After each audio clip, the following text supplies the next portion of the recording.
Je suis né le 21 avril 1922.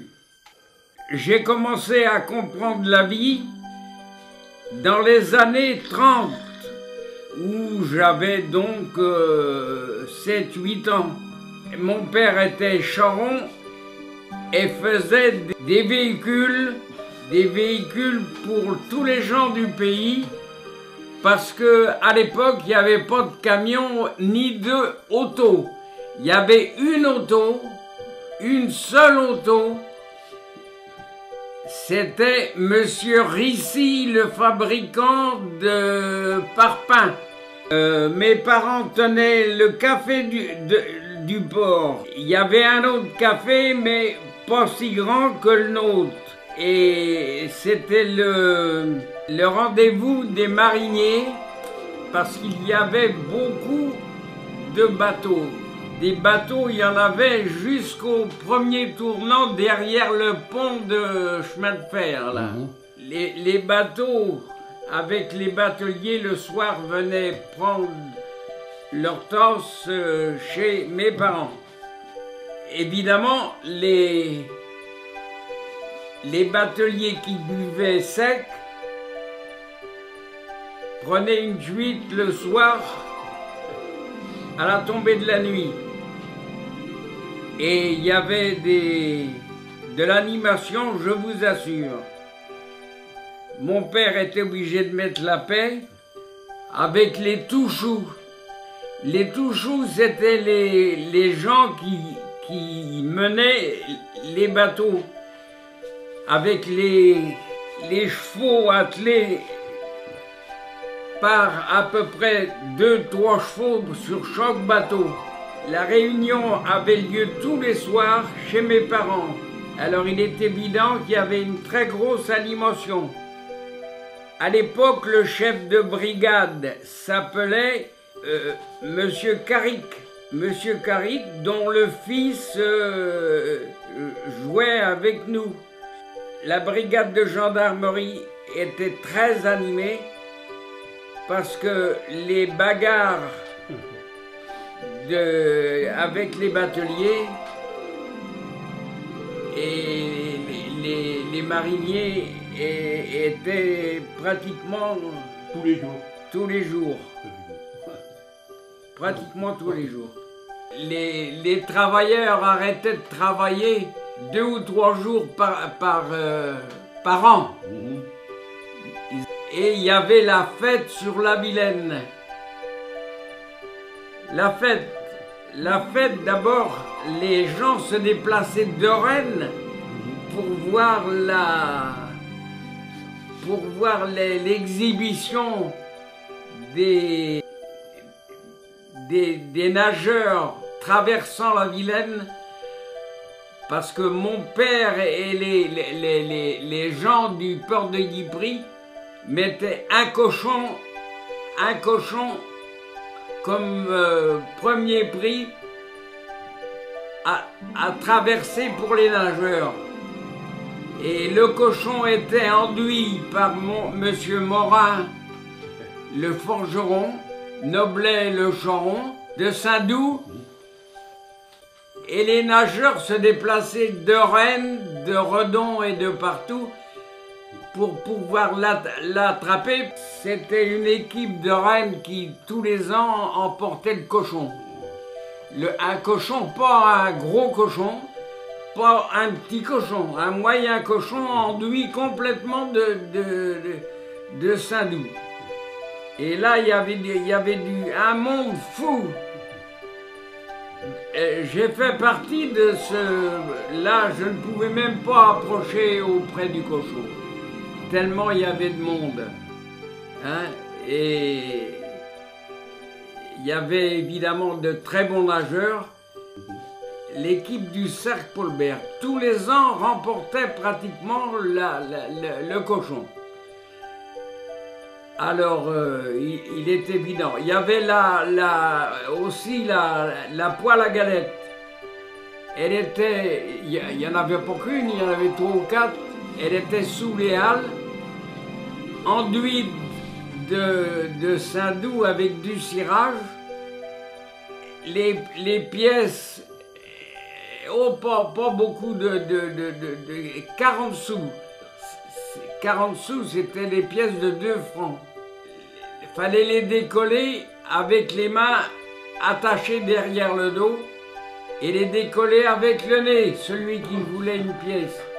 Alors je ne veux pas vous dire, comme il y avait des boîtes de cirage qui étaient étalées sur la plaque, la plaque, elle tournait, la plaque n'était pas fixe. Alors vous la receviez sur le nez, vous la receviez sur la joue et partout. Il y avait des beaux jeunes hommes. Alors il y avait il y avait également la course aux canards. Mon père achetait des canards du côté de Fégréac et mon père les mettait dans des caisses avec une aile coupée. Ils ne pouvaient pas s'envoler. Et là, c'est encore une équipe du Cercle Paulbert qui ramassait le plus de canards. C'était des canards sauvages qui étaient élevés par les gens de Fégréac. Et on lâchait des canards au milieu de la Vilaine. Un terrible barouf au milieu de la Vilaine, avec les canards. Alors je peux vous dire que le port de Ypres était très animé. Et on s'en rappellera longtemps. Et tout le port était en émoi. Il y avait le café également chez Chrétien, Alphonse Chrétien. Le bistrot était rempli, exactement comme chez mes parents. Et Nénette Théier, elle vendait du tabac, des cigarettes, et enfin un bureau de tabac à ciel ouvert devant sa porte, avec 2 ou 3 copines à elle. Alors je vous dis pas les bagarres, Monsieur Carrick avait dit je me déplacerai s'il y a des bagarres.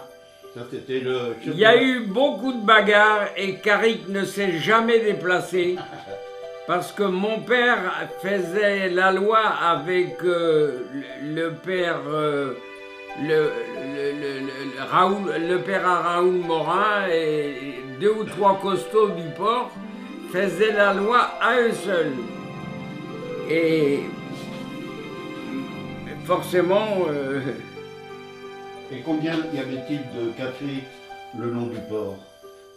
Tout autour du port. Je ne peux pas vous les compter, il y en avait tout autour du port des cafés. Parce que les mariniers buvaient dur. Et je vous dis pas les bagarres qu'il pouvait y avoir. Hein? Il paraît qu'il cassait tout. Il cassait tout. Ah ben il cassait tout parce qu'il y avait les gros bras comme avec un ouvrier ou 2, Morin, le forgeron, qui aimait bien se battre. Mon père autant. Si vous vouliez apprendre la boxe, c'était là qu'il fallait venir. On plongeait du haut du pont de chemin de fer, là-bas. Mais pas des rails. En haut, en haut de la de la partie supérieure du pont. Et du port de Ypres, je n'ai pas peur de le dire, j'étais à peu près le seul à faire cet exercice de plonger sur le haut du pont. Et je me suis fait recoudre une fois simplement par le docteur Spitzer qui m'avait mis 2 ou 3 agrafes là au pont. Hein. Après ça a été interdit par le maire, M. Bellamy.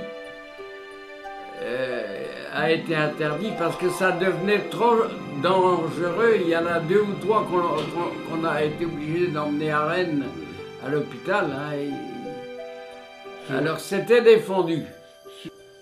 Alors avec les bagarres, c'était très animé les jours des fêtes. Aussi, parce que à l'époque, Monsieur Carrick avait dit à mon père, Monsieur Noblet, ne prenez pas ça trop au sérieux, hein, faites la police un peu vous-même avec les costauds du port. Alphonse Chrétien, le père Morin, et puis quand on a commencé à grandir, nous, 18-20 ans, là, on leur donnait un coup, parce qu'il y a vraiment des bagarres, des fortes bagarres le soir. Hein. Il y avait un guérisseur, et sa femme qui jouait d'accordéon, là. Oh, il y en avait plusieurs guérisseurs. Il y en avait plusieurs guérisseurs. Ouais. Et il paraît qu'il y avait la queue des... Il y en avait plusieurs guérisseurs dans la cour d'Arsène Morin, là-bas. Il y avait deux bonnes femmes aussi, là, au port, là, elles avaient un boulot fou. Oui. Elle les faisait s'asseoir et puis, tiens, tu bois une gorgée de ceci, une gorgée de cela, on va rajouter un petit peu de ceci, là, et tu vas voir. Et avant de sortir, je vais faire une prière pour toi. Alors la bonne femme se mettait en transe et puis là, et puis il se faisait payer. Hein. Hein? Ah oui, oui. La fête de la Pentecôte, c'était pas la Pentecôte, non, la mi-carême. C'était pas... Hein? La mi-carême. La mi-carême. Voilà. Une fête formidable qui a duré 3 semaines au port des Yéprés. Ah, oui. Alors qu'est-ce qu'on y faisait? La mi-carême, il descendait des gars des Morbihanais, là. Oui. Hein, des forains, quoi. Les Ornecs, c'était des copains. Tous les Ornecs, c'était des copains. Et ils venaient vendre leur camelote, là, puis de la bonne camelote, hein, attention. Hein. C'était quoi au point? C'était des copains à moi, les Ornecs, là. Oui, mais ils vendaient quelle camelote, par exemple? Tout. Tout, ah bon. Ouais. Aussi bien des habits que des beurres. Tu voulais acheter des produits pour la cuisine, ils avaient de tout. Les Ornecs vendaient de tout. Vendaient des paniers en osier, là. Ouais. Et ils les fabriquaient devant nous. Et la fête dans la rue des Gabelous? La fête était sous les Halles. Oui. Et dans la rue des Gabelous. Voilà. Et il y avait dans la rue des Gabelous, il y avait je vais bien te dire le nom il y avait le père Fourage qui avait sa nièce qui s'appelait Lily, qui était ma copine. Ah. Oui. Lily était ma copine, elle voulait se marier avec moi. Hein? Et puis mon père a appris ça, et ma mère, il y a eu le Trafalgar. Hein?